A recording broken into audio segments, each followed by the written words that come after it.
Même si on a eu un bel avant-goût tout à l'heure avec le karting. En tout cas, Mickaël Elmidoro est revenu en plateau pour m'accompagner dans cette partie sport. Et on le disait tout à l'heure, on va parler de rugby avec le Plaisir Rugby Club. L'équipe senior a été éliminée en 16e de finale de Fédéral 2. Une saison exceptionnelle pour le club, nous disait tout à l'heure Thierry Lamandé, qui est le président du club. Et vous avez été rejoint par Guillaume Reynaud, qui est directeur sportif. Bonjour à vous.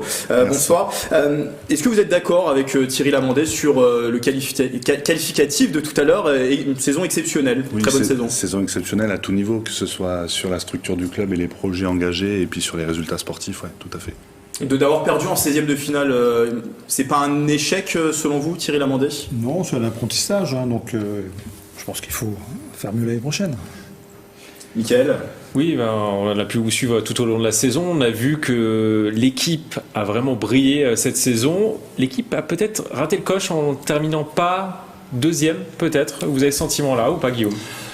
Il y a eu des points manqués sur l'ensemble de la saison. Ça vous aurait peut-être permis d'aller un peu plus loin. En tout cas, effectivement, de garder cette seconde place au détriment de Courbevoie. Après, encore une fois, c'est un groupe qui progresse d'année en année. Donc l'expérience, elle est prise. Et c'est surtout préparer maintenant l'année prochaine, peut-être avec des objectifs un peu plus. Et c'est un groupe que vous voulez garder? Vous allez conserver tout le monde?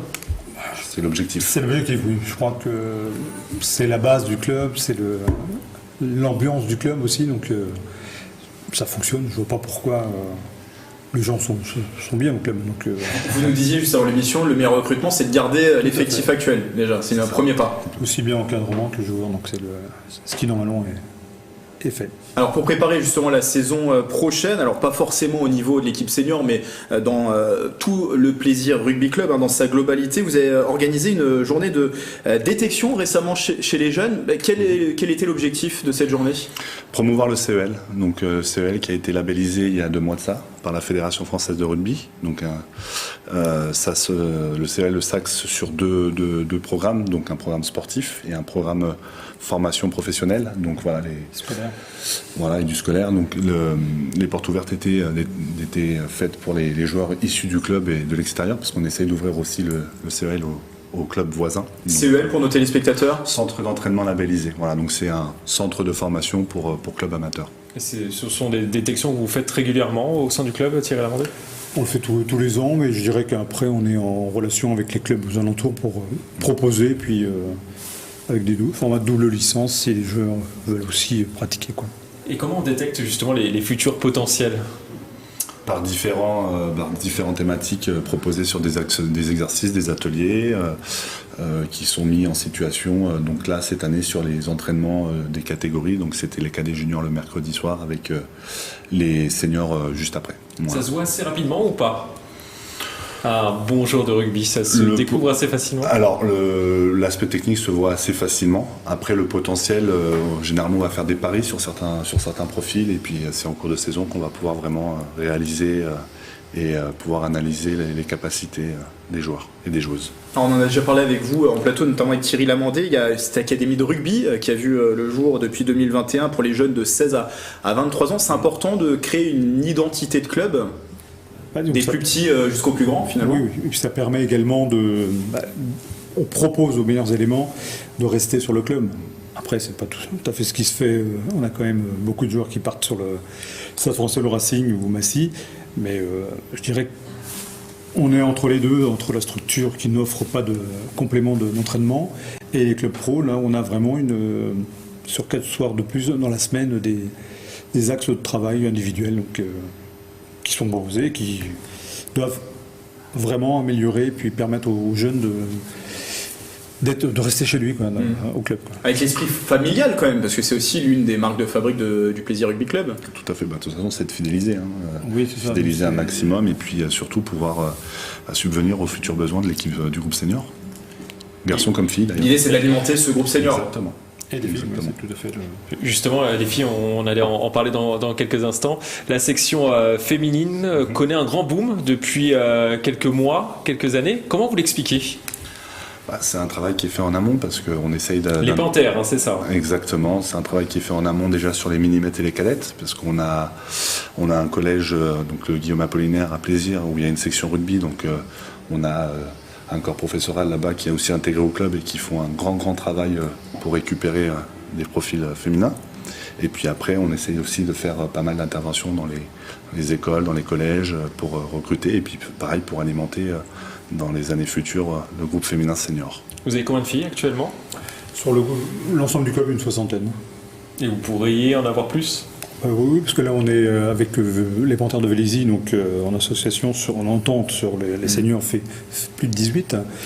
On a à peu près 13-14 filles dans chaque club, donc mais bon, ça se passe bien, puis ça se développe, quoi. Les ententes, c'est une bonne solution pour justement attirer plus de féminines, avoir des gros pôles de joueuses sur les clubs. Bah oui, parce que l'objectif c'est peut-être de monter en effectif et passer du jeu à 10 au jeu à 15, quoi, sur les filles, quoi. Et comment on fait concrètement pour vous rejoindre si on veut, si une fille derrière son poste de télévision vous regarde en ce moment, comment on fait? Vous venez sur le site internet du club, vous avez tous les éléments. Informations. Et on a parlé de plusieurs projets là ensemble. Concrètement, où vous voulez emmener le club dans les prochaines années? L'objectif numéro 1, c'est de structurer et d'avoir vraiment un club qui soit moteur sur le bassin des Yvelines. Voilà, le but, c'est pas de faire de l'ombre aux autres clubs, c'est se servir de nos structures et des compétences qu'on a au sein du club pour pouvoir alimenter les clubs autour aussi sur le CEL. Comme je le disais tout à l'heure, la création du CEL, ça permet d'avoir un objectif axé sur 2 parties, donc le parti scolaire professionnel et la partie sportive. Donc on est en train d'essayer de vraiment structurer par des partenariats avec le club pour avoir une identité réelle et un suivi qui aille du collège jusqu'aux études supérieures avec un encadrement des jeunes joueurs et joueuses. Voilà. Quelque chose à ajouter, Thierry Lamondé? Voilà, il le vit bien, donc on le sent très investi, sur le sujet. Parlons pour terminer de l'équipe senior. Alors l'année prochaine, on aura de beaux derbys yvelinois, on aime les appeler comme ça. Il y a déjà avec Versailles, c'était déjà le cas cette saison. Il y aura aussi le MLSGP l'année prochaine qui fait son retour en Fédéral 2. Est-ce qu'on peut parler d'objectif Fédéral 1 d'ici 2027? Allez, voilà, fixons peut-être. C'était l'objectif à la début de saison. Ouais. Une montée, c'est quand même, ça se décrète pas comme ça. Sûr. C'est aussi par rapport.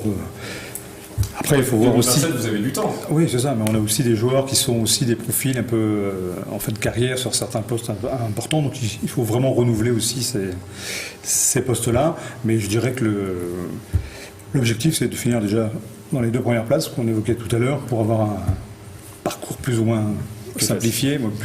Mais après, il faut aussi, là on a appris cette année contre Saint-Priest, chez nous. Après, il faut noter qu'on a quand même été la seule équipe, même le Havre a perdu chez eux, donc il y a quand même une... Vous aviez gagné 28-27, je crois, chez eux. Mais... Il y a des motifs de satisfaction. C'est quand la reprise pour la préparation estivale? C'est officiellement le 15, après le 15 août, mais... les joueurs n'arrêtent pas de la saison. Il y a le site des Peupliers, là, qui est un terrain synthétique ouvert pour le club. Donc il y a 2 séances en permanence. Tout le monde doit rester en forme pendant les vacances. Et ça, c'est important parce que l'an dernier, on a vu qu'à la rentrée, les joueurs avaient fait de gros sacrifices. C'était déjà arrivé après à 100%, mais plus affûté. Plus affûté.